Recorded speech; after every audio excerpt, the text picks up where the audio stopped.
습니다. 어린 아이들은 호기심이 참 많은 것 같아요. 그래서 아이들하고 놀아주다 보면 끝말잇기를 한다든지 스무고개 같은 무언가 호기심 많은 놀이를 하는데요. 말 속에는 흔적이 있습니다. 경찰이 사건의 문제 실마리를 해결할 때도 그런 것 같아요. 죄인들은 완전 범죄를 꿈꾸면서 그렇게 못된 짓을 하겠지만 그 대부분의 그 사건에서는 일정한 그 패턴이나 특징이 남아 있어서 문제가 해결될 수 있다라고 그렇게 이야기합니다. 우리가 사는 삶에도 사람마다 살아가는 흔적이 있는 것 같아요. 사람도 마찬가지이고 자연도 예외가 아닌 것 같습니다. 그 세상에 제일 귀한 바이올린이 있는데 이 바이올린이 1700년도에 이탈리아에서 안토니오 스트라디바리가 만든 그러한 악기인데요. 그의 라틴어 이름인 스트라디바리우스라고 하는 이름을 빌려가지고 그 스트라디바리우스라고 하는 바이올린이 수십억을 호가하는 아주 귀한 명품이라고 그렇게 이야기합니다. 그래서 바이올린을 좋아하는 사람들이 어떻게 스트라디바리우스가 아름다운 소리를 낼 수 있는지 연구를 하기 시작했습니다. 그러면서 발견한 것이 있는데 스트라디바리우스 바이올린이 제작될 당시에 유럽이 어떤 일이 있었냐면 소빙하기에 해당됐다라고 합니다. 소빙하기를 찾아보니까요, 14세기에 시작을 해서 18세기까지 이루어졌는데 특히 1600년도에서부터 1700년도 사이가 유독 조금 기온이 더 많이 떨어졌던 것 같아요. 그래서 바이올린을 만드는 나무를 주로 단풍나무로 만든다고 하는데 이탈리아에서 배를 타고 건너가면 크로아티아라고 하는 곳이 있습니다. 그 크로아티아의 북부 지방에 있는 그 단풍나무를 가지고 그때는 소빙학인지 뭔지 몰랐을 것 같아요. 그렇게 만들었더니 그 지역이 다른 지역보다 더 추위가 추워가지고 나무의 밀도가 촘촘하게 더 그렇게 밀도가 높아서 나중에 그것을 바이올린으로 만들었더니 다른 나무에서 흉내 낼 수 없는 그러한 아름다운 귀한 소리를 내었다라는 그러한 연구 결과가 있습니다. 그래서 현존하는 유명한 그 관현악기들이 대부분 그 당시에 제작된 크로아티아산 단풍나무로 그렇게 만들어졌다라고 합니다. 오늘 본문의 믿음에 대해서 소개하고 있는데요. 제가 목사님께서 저한테 설교 부탁을 꽤 전에 하셨어요. 2달 전에 하셨는데 제가 2달 전에 설교 부탁을 받고 어떤 본문으로 제5 여전도의 회원님들을 위해서 문흥제일교회 제5 여전도회가 아주 중요한 기관이다 라고 그렇게 말씀하셔서 부담 아닌 부담을, 다음에는 죄송합니다, 한 3주 전쯤에 너무 길면 이렇게 부담스럽더라고요. 그리고 제가 본문을 선택하면서 어떻게 그 헌신 예배 설교를 할까?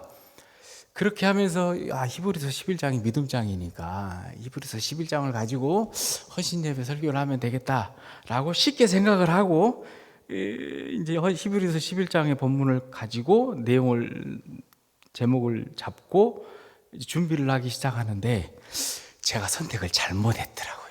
왜 잘못했냐면 히브리서 11장은 너무나 잘하는 내용이에요. 이 내용을 가지고 무언가 여러분들에게 감동을 준다라고 하는 것은 그거는 제 실력 밖의 일이더라고요. 그래서 하나님, 이 본문을 통해서 성도들이 은혜 받을 것 같으니까 하나님 열심히 하겠습니다라고 하는 그러한 마음으로 제가 준비를 했습니다.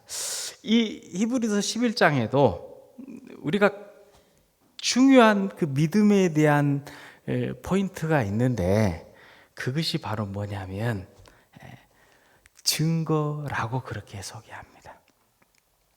오늘 본문 말씀을 보니까요, 믿음은 바라는 것들의 실상이요 보이지 않는 것들의 증거니 선진들이 이로써 증거를 얻었느니라. 믿음이 무엇이라고 그렇게 오늘 소개했습니까? 약속의 말씀이지요.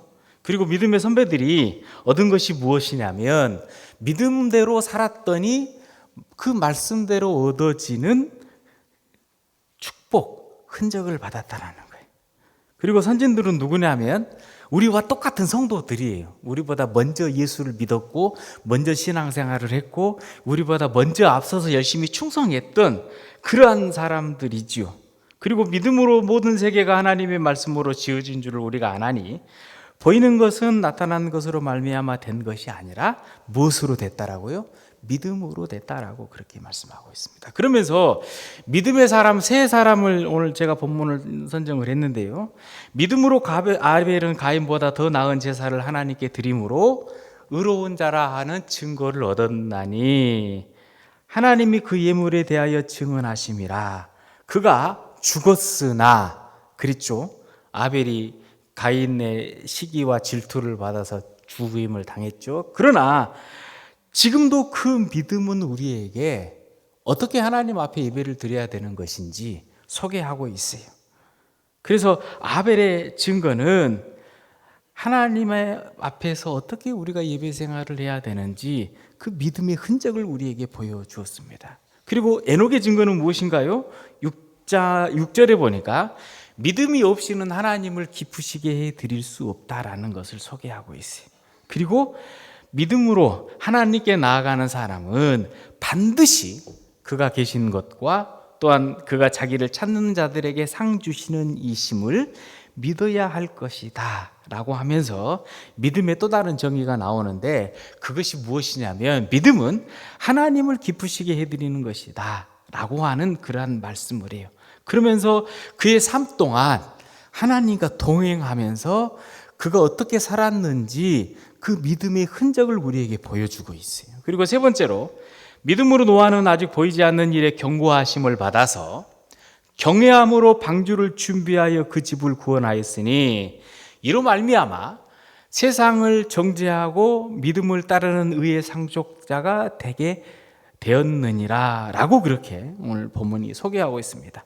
그러면 노아의 증거는 무엇입니까? 말씀에 순종하는 믿음의 흔적입니다. 그리고 그 흔적이 어디에 남아있냐면 방주를 짓는 곳에 그대로 남아있어요.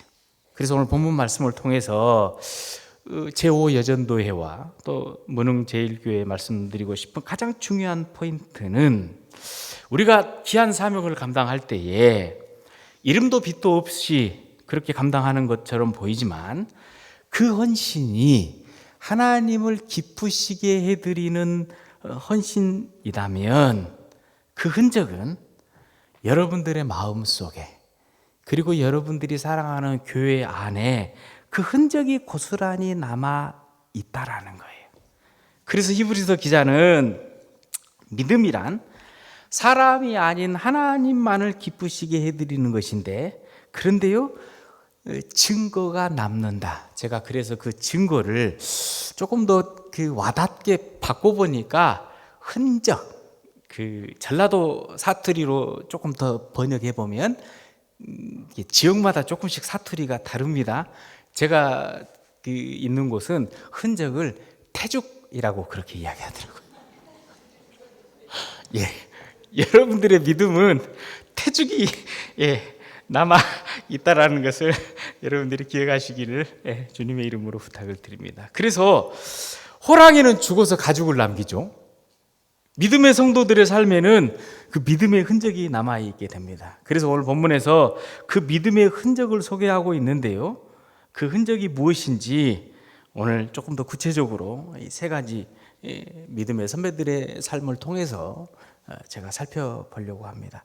먼저 그 세 사람 중에 제일 첫 번째 나온 아벨을 살펴볼 것인데요. 아벨은 창세기 4장에 보니까 아벨에 대해서 가인의 출생에 대해서 나옵니다. 4장 1절에 보니까 아담이 그의 아내 하와와 동침하매 하와가 임신하여 가인을 낳고 이르되 내가 여호와로 말미암아 등남하였다 하니라. 2절에 보니까 그가 또 가인의 아우 아벨을 낳았는데 아벨은 양을 치는 자였고 가인은 농사하는 자였더라.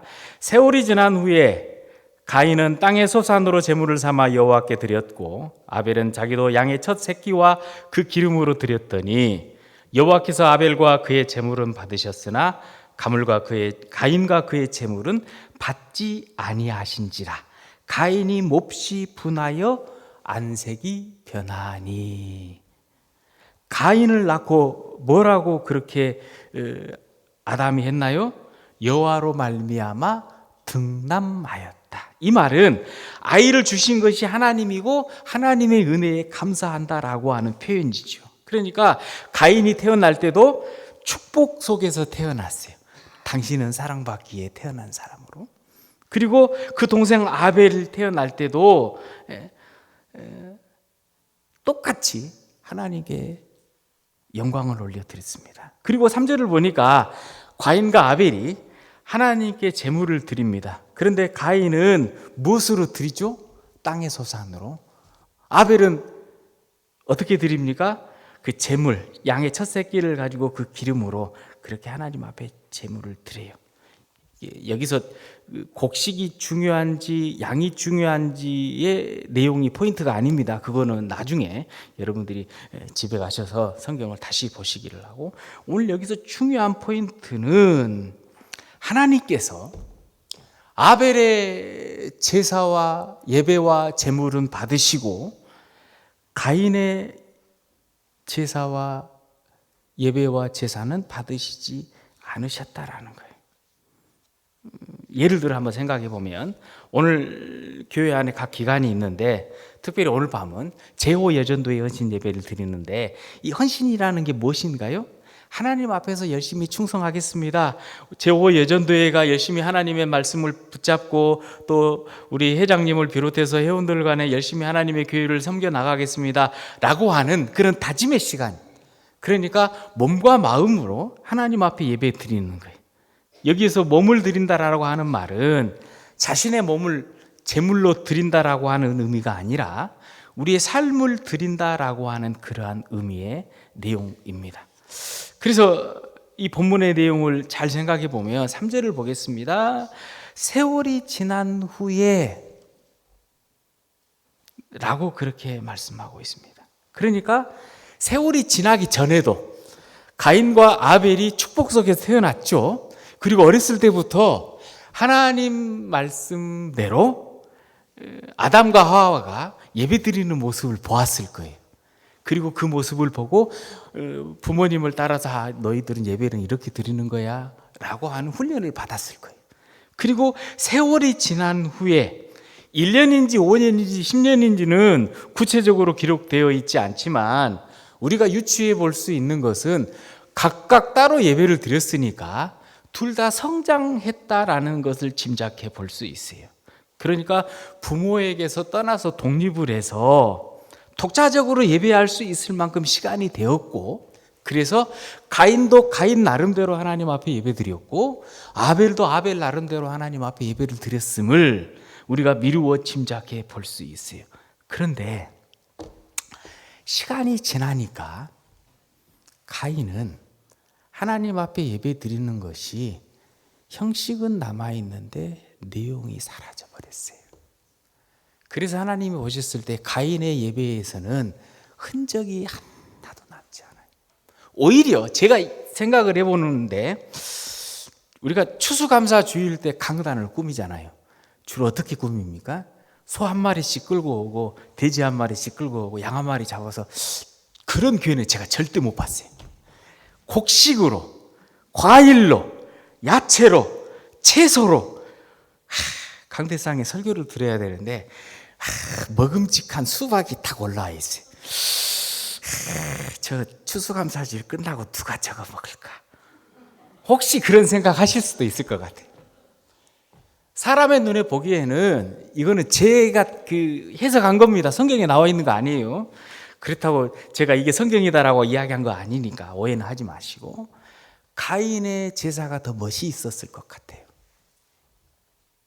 아벨의 제사는 짐승을 잡아서 각을 뜨고 그 불을 피우고 향을 피우고 멋있는 것과는 조금 상관이 없는 것일 것 같아요. 그런데 하나님께서는 어떻게 말씀하셨습니까? 아벨과 그의 제사는 받으셨다. 어떻게 해요? 그 예배에 그 마음의 흔적이 담겨 있었다라는 거예요. 우리가 헌신 예배를 드리고 하나님 앞에 헌신하는 그 기간들이 우리가 하나님 앞에 봉사하고 헌신할 때에도 형식적으로 겉으로 드러나는 화려함도 있을 수 있지만 더 중요한 것은 하나님 보시는 것이다라는 거예요. 제사를 매 절기마다 드렸을 거예요. 그랬을 거 아니에요? 그런데 그때마다 믿음이 없이 하나님께 예배를 드리고 제사를 드린다라고 생각을 해보십시오. 얼마나 힘들겠습니까? 오늘 이 시간에 여러분들은 귀한 예배 시간으로 알고 하나님 앞에 엎드려 예배하고 우리 하나님의 영광을 위해서 그렇게 예배하는 것이 너무나 소중하고 감사하지만 믿음이 없는 사람은 이 시간에 어떤 시간으로 생각하겠어요? 가인이 그렇게 하나님 앞에 예배를 드렸어요.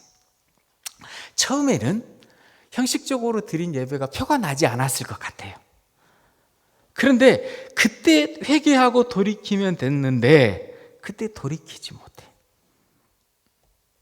열심히 한다고 누가 알아주는 것도 아닐 것이고 또 그리고 동생이 내 마음을 들여다보는 것도 아니었을 것이고 그래서 가인의 믿음이 점점 세상으로 그리고 그 예배 속에 하나님을 사랑하는 흔적이 점점 사라져 버렸어요. 어떻게 해요? 세월이 지난 후에 똑같은 날짜에 똑같은 시간에 똑같은 제사를 드렸음에도 불구하고 시간이 지날수록 가인의 예배는 믿음의 흔적이 사라졌지만 아벨의 예배는 여전히 그 흔적이 남아 있었다라는 거예요. 그 이유가 뭡니까? 믿음이라는 것은 헌신이라는 것은 우리의 삶이기 때문에 그래요. 아벨의 삶을 우리가 본받고 또 아벨의 그 마음을 본받는 그래서 저와 여러분들이 주님의 교회를 생각할 때에 곳곳에 다른 사람들은 모를 수 있겠죠. 그런데 여러분들이 그 기도와 눈물의 헌신들이 여러분들이 함께 드리는 예배하는 이 공간에 함께 있어서 여러분들이 하나님의 제단에 올라올 때마다 기도할 때마다 교회를 생각할 때마다 여러분들의 마음 한구석에 깊은 은혜와 감동이 있으시기를 주님의 이름으로 부탁을 드립니다. 두 번째로 에녹에 대해서 우리가 살펴보면 에녹이 받은 증거는 성경에서 어떻게 소개하고 있습니까? 여호와를 기쁘시게 해드리는 자다. 그리고 에녹은 죽음을 보지 않고 하나님 나라에 들어간 사람으로 그렇게 알려져 있습니다. 그리고 무엇보다 하나님과 동행한 사람으로 성경에서 말씀하고 있습니다. 창세기 5장을 살펴보겠습니다. 5장 21절에 에녹은 65세에 무드셀라를 낳고 무드셀라를 낳은 후에 300년을 하나님과 동행하며 자녀를 낳았으며 그는 365세를 살았더라. 에녹이 하나님과 동행하였더니 하나님이 그를 데려가심으로 세상에 있지 아니하였더라.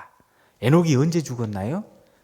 안 죽었어요. 성경을 보니까 365세를 살고 하나님이 데려가셨다라고 그렇게 기록하고 있어요. 그런데 언제부터 동행했냐라고 하면 무두셀라를 낳은 후에 300년을 동행했다라고 그렇게 소개하고 있어요. 이 말씀은 무두셀라를 낳은 사건에 특별한 의미를 가지고 있다라는 것을 성경에서 우리에게 추측해 볼 수 있게 합니다. 무두셀라라고 하는 이름의 뜻이 여러 가지가 있는데 우리가 잘 아는 대로 그 중에 한 가지는 창을 던지는 자라고 하는 의미가 있어요. 이 말은 마을에서 가장 힘센 사람이다라고 하는 의미예요. 지금과 같은 국가의 시절이 아니기 때문에 그 마을마다 그 마을을 지켜야 되는 파수꾼이 있었을 거예요. 그 파수꾼이 마을의 망대에서 긴 창을 들고 지켰습니다. 만약에 적들이 쳐들어와 가지고 그 성을 에워싸고 이 파수꾼을 죽인다면 어떻게 될까요? 그것이 바로 멸망이겠죠. 그러니까 이 무두셀라라고 하는 그 이름을 통해서 에녹은 하나님의 심판이 가까이 오고 있음을 날마다 기억하며 살았어요. 또 하나 무두셀라라고 하는 이름의 뜻이 심판이라는 의미가 있잖아요. 그래서 무두셀라가 죽으면 심판이 온다라고 하는 그러한 의미를 가지고 있었습니다. 창세기에 나오는 족보를 계산해 보면 무두셀라가 969세를 살았죠. 그리고 그가 죽은 후에 그 노아가 600년, 즉 노아의 홍수의 해라는 것을 우리가 성경에서 나오는 기록으로 계산해 볼 수 있습니다. 그러니까 무두셀라가 죽은 후에 노아 홍수의 심판이 있었어요. 그러니까 에녹은 무두셀라를 낳고 300년 동안 죄악된 세상 속에서 하나님 나라의 심판이 있다라고 하는 그 말씀을 듣고 열심히 하나님과 동행했다라는 거예요. 그 동행하는 것이 아름다운 믿음의 흔적으로 남아 있었다라는 것을 오늘 소개하고 있어요. 그 메멘토 모리라고 하는 말과 카르페 디엠이라고 하는 말이 있습니다. 메멘토 모리는 죽음을 기억하라고 하는 그러한 의미의 말인데, 고대 로마에 개선 장군이 승리를 하고 개선문을 향해서 돌아옵니다. 로마에 관련된 그러한 영화들을 보면 수천 명, 수만 명의 군사들을 이끌고 그 앞에서 마차를 타고 얼마나 영광스러웠겠습니까? 개선 장군의 어깨가 자기도 모르게 들썩일 만한 그러한 기쁨, 환희, 그 광경 속에서 압도되어지는 그러한 상황 가운데 교만하지 않기 위해서 그 뒤에 따라오는 한 사람이 어떻게 소리쳤냐면 메멘토 모리라고 하는 그 말을 계속해서 소리쳤다라고 합니다. 이 말은 무슨 말이냐면 개선 장군이 승리해서 돌아와서 그 승리에 도취되어서 겸손함을 잃지 않도록 그렇게 했다라고 해요. 그러니까 메멘토 모리는 단순히 죽음에 대한 두려움을 심어주는 것이 아니라 죽음이라는 끝이 있기 때문에 우리가 이 땅에 사는 것이 나그네 인생이잖아요. 여기가 종착역이 아니니까. 종착역이 아닌 인생에서 우리가 열심히 하나님 앞에 충성하고 봉사했던 그 흔적들이 어디까지 갈까요? 하나님 나라까지 갈 거 아니에요. 하나님이 여러분들을 부르실 때 너 무능 제1교회 누구누구 권사, 아이고 너 그때 남 모르게 열심히 헌신하고 봉사하고 예전도 회장하면서 남 모르게 흘렸던 눈물 나는 다 알아? 나는 그거 봤어? 라고 하는 그러한 그 믿음의 흔적들이 저와 여러분들에게 있어야 되는데, 그 흔적들을 에녹은 300년간 주님과 동행하면서 아름답게 남겨놓았다는 거예요. 그리고 카르페 디엠이라는 말은 어떤 말이냐면 오늘을 즐겨라. 이게 놀자라는 표현이 아니라 오늘 이 순간이 소중하다라는 거예요. 오늘 이 날은 다시 오지 않습니다. 여러분들의 인생의 가장 중요한 시간은 지금 이 순간. 여러분들의 인생의 가장 소중한 사람은 지금 이 순간 여러분들과 함께 예배하는 믿음의 식구들. 이게 천국 백성이고 하나님 나라 함께 들어가는 동무들이잖아요. 열심히 믿음으로 우리가 하나님 나라 말씀을 붙잡고 살아가는 그러한 귀한 믿음의 동무들, 가장 소중한 사람들. 오늘 하루가 얼마나 소중한지, 오늘 하루 숨을 쉴 수 있어서 너무나도 좋아요. 눈으로 아름다운 자연을 볼 수 있고 찬양할 수 있고 입으로 찬양할 수 있고 또 말씀을 들을 수 있고 움직일 수 있어서 두 발로 예배드리러 나올 수 있어서 얼마나 감사합니까? 오늘 하루를 여러분들이 귀하게 생각하시기를 바랍니다. 에녹은 하나님 나라를 생각하면서 그렇게 귀하게 살았어요. 그러니까 이 예배드리는 이 한 시간이 너무너무 소중해요. 이제 추수감사주일에 전도 축제 주일로 그렇게 지킨다라고 하는데, 금년에 한 영혼을 우리가 하나님 품으로 인도할 수 있다면 얼마나 감사한 일입니까? 한 사람이라도 예수 그리스도의 사랑을 전할 수 있다면 얼마나 소중한 것입니까? 그러한 마음으로 에녹은 300년 동안 하나님과 동행할 수 있었어요. 오늘 여러분들은 가장 소중하신 분들입니다.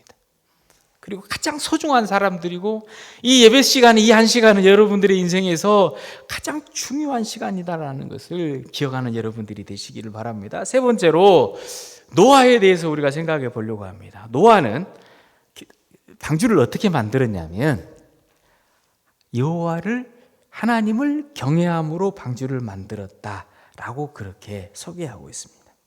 에녹 이후에, 무드셀라 이후의 이 집안의 분위기는, 믿음의 분위기는 하나님 말씀을 붙잡고 심판을 준비하는 그러한 분위기이었을 것입니다. 그러니까 노아는 아직 보이지 않는 하나님의 경고하심을 받아서 경외함으로 방주를 만들었습니다. 방주를 만들었다라는 것은 이 땅이 나그네 인생이고 우리에게 심판이 있고 하나님 나라가 가까워 온다라는 것을 그가 믿었다라는 것이지요. 그리고 얼마 동안 방주를 만들었냐면 성경에 보니까 120년입니다. 10년이면 강산이 한 번 변하죠. 그러니까 강산이 몇 번 변할 시간이죠? 12번. 그 과정에서 노아가 당했을 그 어려움, 고통 얼마나 컸을까요? 요즘 표현대로 하면 아마도 수많은 사람들에게, 그 손녀들에게 우리 할아버지는 꼰대 할아버지야, 말도 더럽게 안 듣고, 죄송합니다, 저도 갑자기 더럽다라는 말이 표현이 됐는데, 제가 그 전라도 분들의 그 이야기를 보면 길이 막힐 때도 여러분들 길이 어떻게 막힙니까? 예, 그렇게 막히더라고요. 엄청 막혀야 되는데 더럽게 막히더라고요. 예, 아무튼 12번 그 변했을 그 시간 동안에 어떻게 보면 고집센 할아버지, 꼰대 할아버지, 이상한 노인의 취급을 당했을 만한 그러한 엄청난 시간 동안 노아는 방주에 그 믿음의 흔적을 고스란히 남겨놓았습니다. 여러분 생각해 보세요. 다들 손가락질합니다. 왜냐하면 제일 높은 산 꼭대기에다가 배를 만든다라고 하니까 누가 정상으로 보았겠어요? 그리고 창세기 6장에 보니까 노아의 방주를 지으라고 말씀하실 때 어떻게 지어야 된다라고 말씀하셨는데요. 노아는 방주 짓는 전문가 아니었잖아요. 얼마나 복잡하고 그 세세한 것들을 지으려면 힘들었겠습니까? 여러분 같으면 어떻게 하셨을 것 같아요? 대충 흉내만 냈을 것 같아요. 왜냐? 배를 만드는 게 결코 간단한 게 아닙니다. 방주의 규모를 미터로 환산해 보니까요, 자그마치 길이만 해도 150m나 해요. 그 다음에 넓이는 약 20m에 해당되고 높이는 15m 정도에 해당되는 엄청난 규모의 배를 만드는 것은 상상만 해도 끔찍했을 것 같아요. 이럴 때 전라도 사람들은 어떻게 표현하냐면 딱 한마디면 해결되더라고요. 오메. 그리고 조금 있다가 또 말문이 막히면 또 한 번 또 쓰면 돼. 복잡하게 쓸 것도 없어. 오메. 그리고 또 한 번 오메 하면은 설명 안 해도 다 알아먹어. 아마 노아가 그랬을 것 같아요. 만약에 저 같았으면 대충 흉내만 냈을 것 같아요. 그런데요, 노아는 흉내 내지 않았어요. 하나님을 경외함으로 진심을 다해서 방주를 짓는데 진심으로 지었어요. 누가 알아주었을까요? 아니에요. 짧은 시간도 아니에요. 120년이나 되는 시간. 이상한 노인의 취급을 받고 이상한 할아버지 취급을 받고 수모도 당했을 거예요. 그러나 그럼에도 불구하고 말씀대로 최선을 다했고 그 흔적이 고스란히 방주에 남아 있었습니다. 만약에 노아가 믿음이 조금 약해져서 흉내만 냈다면 어떻게 됐을까요? 비가 억수로 쏟아지는 그 심판의 날에 노아의 마음이 애간장에 녹아내렸을 것 같아요. 혹시나 방주가 뜨지 않으면 어떻게 할까? 혹시나 물이 새면 어떻게 할까? 혹시나 방주가 부서지면 어떻게 할까? 그러나 노아는 전혀 그런 걱정을 하지 않았어요. 왜냐? 하나님의 명령에 경외함으로 열심히 순종을 했던 그 흔적이 어디에 남아있어요? 방주에 고스란히 남아있어요. 그러니 얼마나 든든했겠습니까? 문제는 저와 여러분입니다. 어떠한 흔적으로 하나님을 기쁘시게 해드리겠습니까? 믿음은 하나님에 대한 그 반응이에요. 저와 여러분들의 삶에 채워야 될 믿음의 흔적이 무엇인가요? 아벨은 하나님 앞에 예배할 때 그 진심이 보여졌어요. 몸과 마음을 드림으로 하나님을 기쁘시게 해드렸어요. 에녹은 바쁘고 분주한 그 세상 가운데에서도 하나님과 동행하는 것을 제일 소중하고 즐겁게 감사하게 생각을 했습니다. 노아는 세상 사람들의 조롱과 비방 속에서도 아랑곳하지 않고 방주를 지을 때 어떻게 지었냐면 하나님을 경외함으로 그 방주에 그 노아의 믿음의 흔적을 녹여냈습니다. 우리가 남몰래 흘리는 눈물, 기도와 그 헌신이, 이 흔적이 다른 사람은 몰라요. 이게 책임자들은 항상 힘들더라고요. 예전도 회장님, 또 부회장님, 또 부장님, 또 여러 가지 다른 기관들 모두 다 해당될 거예요. 리더를 맡는다라는 것은 참 힘들어요. 그리고 듣지 않아도 될 욕을 얻어먹어요. 거기까지는 좋은데 오해도 받아. 얼마나 답답할 수도 있어요. 이 흔적이 다른 사람들은 몰라도 그 흔적을 우리 하나님은 기쁘시게 받으실 것이라는 것을 여러분들이 확신하시기를 바랍니다. 요한복음 12장에 보니까요, 마리아에 대해서 나와요. 이 여인은 너무 헌신했던 여인입니다.